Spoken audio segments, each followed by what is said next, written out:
안녕하세요. 반갑습니다. 용우입니다. 유라테크 계엄 관련주죠. 세종시 행정수도 이전 관련주인데 이제 그중에 대장급입니다. 오늘도 이제 강세를 보이다가 이제 상한가에서 풀려서 이렇게 하락을 했는데 오늘 좀 이슈가 있었죠. 그것에 대해 설명을 드릴 건데 우선 결론적으로 유라테크가 좀 앞으로 더 상승할까 말까 이게 좀 궁금하실 것 같아요.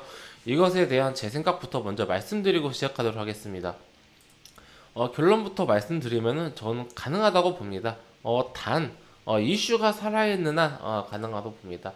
현재는 저는 이 차트나 기술적인 부분보다는 이슈가 더 중요하다고 생각을 합니다. 예, 정책주의 특징이기도 하죠. 그래서 이제 이슈에 따라서 주가가 크게 변동성이 생길 수 있다. 이러한 좀 위험 요소가 있다. 알아두시고요. 근데 이제 여기 그런데 이 이슈가 단기에 쉽게 사라질 것 같진 않다. 네, 여기 이제 제 의견입니다. 좀 이제 흐지부지 될 수는 있는데, 약간 식을 수는 있는데, 갑자기 뭐 한 번에 사라지진 않을 거라 생각합니다. 그린벨트처럼. 네, 이것에 대한 제 생각, 이제 하나씩 풀어보도록 하겠습니다. 우선 이슈를 좀 살펴볼게요. 일주일도 넘었습니다. 세종시로 행정수도가 이제 그 이전된 것을 논의하는 것을 다들 이제 알고 계실 텐데 그로 인해서 유라테크라든지 좀 많이 올랐죠. 프롬이라든지. 그래서 계속해서 이제 갑론을박을 하고 있는데 사실 이게 2004년도에 헌법재판소에서 위헌 판결이 나서 개헌이 되어야만 좀 이제 실현 가능성이 있는 그런 상황이었습니다. 사실 그래서 행정수도를 세종시로 이전하는 것 자체가 뭐 어떠한 문제라기보다는 개헌을 하는 것에 대해서 이제 좀 쉽지가 않죠. 제가 알기로는 1987년 이후로 이제 개헌이 된 적이 없는데 현재 민주당의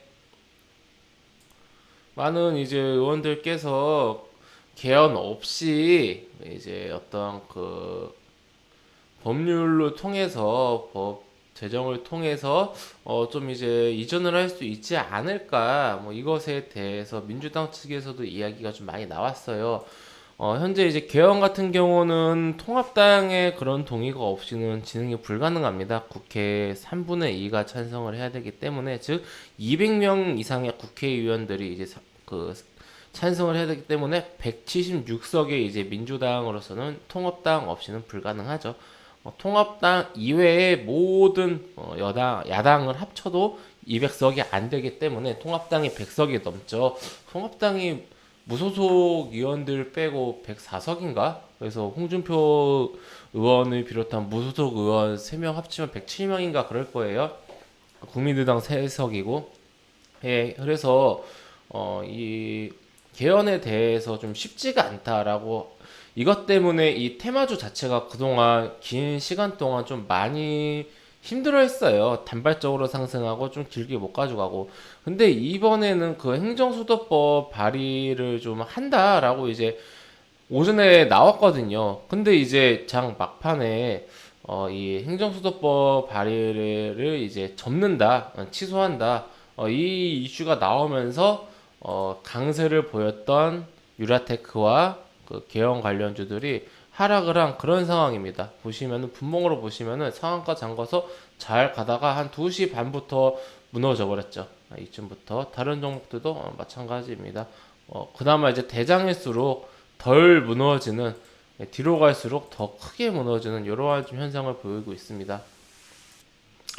시간에 보시면 그래서 조금씩 이제 1, 2% 오르다가 말다가 오르다 말다가 하면서 결국 이제 보합에 끝났는데 이제 오늘 이 정도로 마감을 했다라고 우리가 좀 볼 수가 있고 그렇다면은 지금 좀 어떻게 보길래 개헌이 될 거라고 보기에 지금 주가의 상승에 대해서 긍정적인가? 이렇게 좀 의아하실 수 있는데 그건 아닙니다. 그것은 제가 알 수가 없습니다.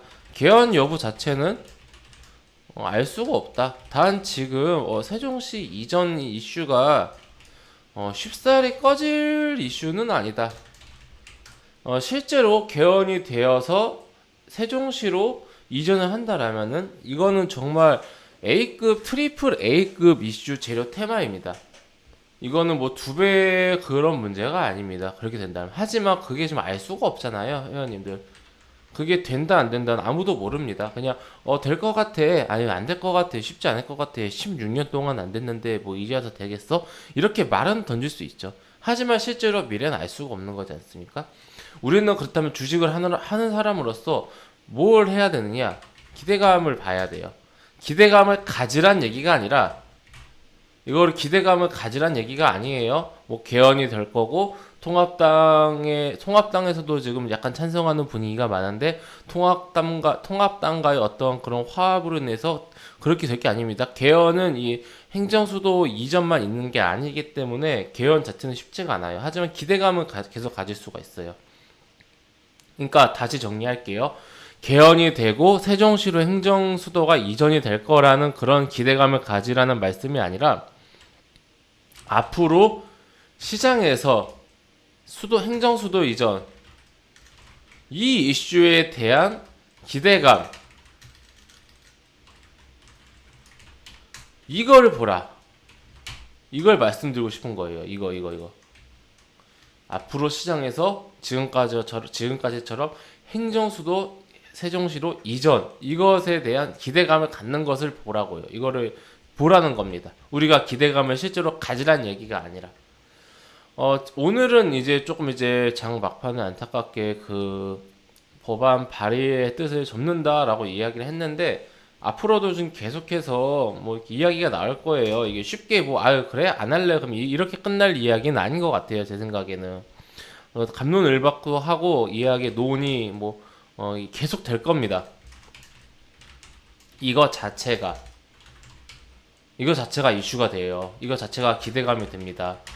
이러다가 정말 세종시로 행정수도 이전하는 거 아니야? 이러다가 뭐 개헌이 안 되더라도 어떠한 법안을 발의해서 행정수도를 이전할 수 있게끔 되는 게 아니야? 어떠한 그런 기대감을 계속 갖게 되는 거죠.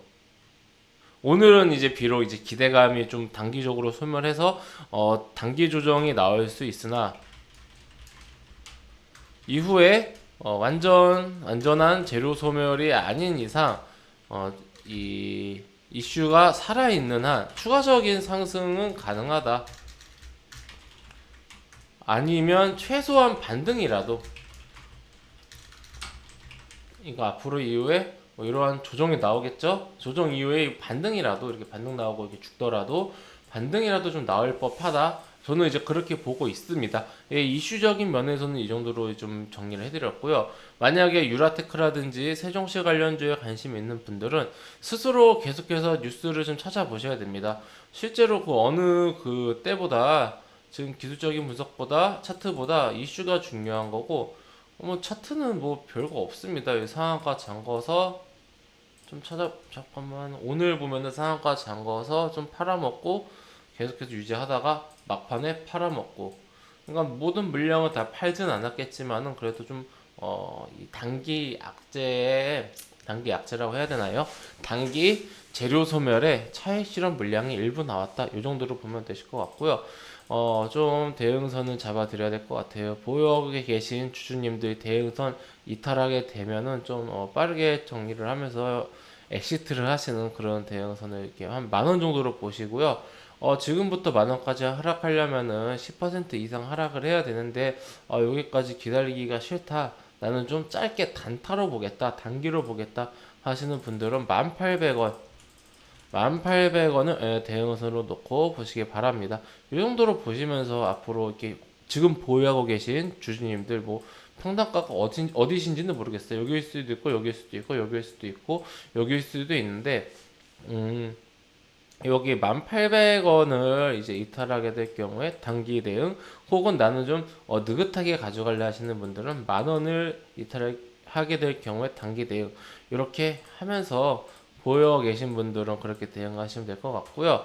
나는 지금 유라테크가 없는데 어디서 매수하면 좋을까라고 생각하시는 분들은 앞으로 이렇게 조정이 나오게 된다라면은 이 조정세 이렇게 좀 모아가는 방법이 있겠고요. 두 번째로는 조정이 이렇게 바로 이렇게 반등이 안 나오고 이렇게 계속 흘러내리다가 이런 식으로 옆으로 흘러갈 수가 있어요. 그럼 여기서 여기 매수하는 방법 두 가지가 있을 수 있겠죠. 후자의 경우 이렇게 내려와서 이렇게 횡보할 때 매수하는 것은 안전하겠지만은, 만약에 이런 식으로 바로 가게 될 경우에는 먹지 못한다라는 그런 이제 좀 단점이 있죠. 결국에 두 가지 매수법에 대한 장단점은 이제 있으니까 싸게 사면 살수록 좋은 거죠, 회원님들. 만 원에 사는 것보다 8천에 사는 게 좋고, 8천에 사는 것보다 7천에 사는 게 좋죠. 하지만 싸게 살려고 기다리고 있는데, 요 내가 사고자 하는 가격까지 안 와서 이렇게 상승해 버리면은 결국에는 여기서 매수한 사람만 수익을 보게 되는 셈이죠. 여기서 매수하려고 했던 사람들은 기다리다 못 산 거고. 결국은 이제 이 기회비용을 어떻게 살리냐입니다. 리스크를 좀 감수해서 위에서 매수를 시작할 것인가. 아, 나는 리스크를 감수하기 싫다. 아래에서 기다리래. 조정은 예상이 되니까 뭐 아래에서 기다릴래. 이렇게 생각하느냐. 결국은 둘 다 추가적인 상승에 대한 기대감은 있지만은 어디까지 조정을 주고 하락할지 모르겠다라는 그런 이제 그건 심리는 있겠죠. 그리고 그 두 가지 이제 지지선을 1,800원과 10,000원 정도로 잡아드린 거니까 우리 회원님들 참고하셔서 꼭 대응 잘 하시기 바랍니다. 회원님들, 저는 무료 카톡방 운영하고 있습니다. 영상 끝날 때 나오는 이 빨간색 배너를 클릭하시거나 아니면은 영상 그 설명이나 댓글에 있는 링크 클릭하시면은 제가 운영하고 있는 무료 카톡방으로 입장하실 수가 있으십니다. 해당 무료 카톡방은 100% 무료로 운영되고 있습니다.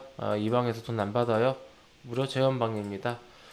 우리 회원님들 입장하시면은 실시간 시황이나 이슈, 테마주 정리 다 해드리고 있고요. 우리 연구원님이 하루에 3번씩 아침, 점심, 이제 장 마감으로 매일매일 부지런하게 올려주고 계시고, 또 우리 회원님들 좋아하시는 공개 추천주 제가 좀 실시간으로, 장중에 실시간으로 디테일하게 리딩 해드립니다.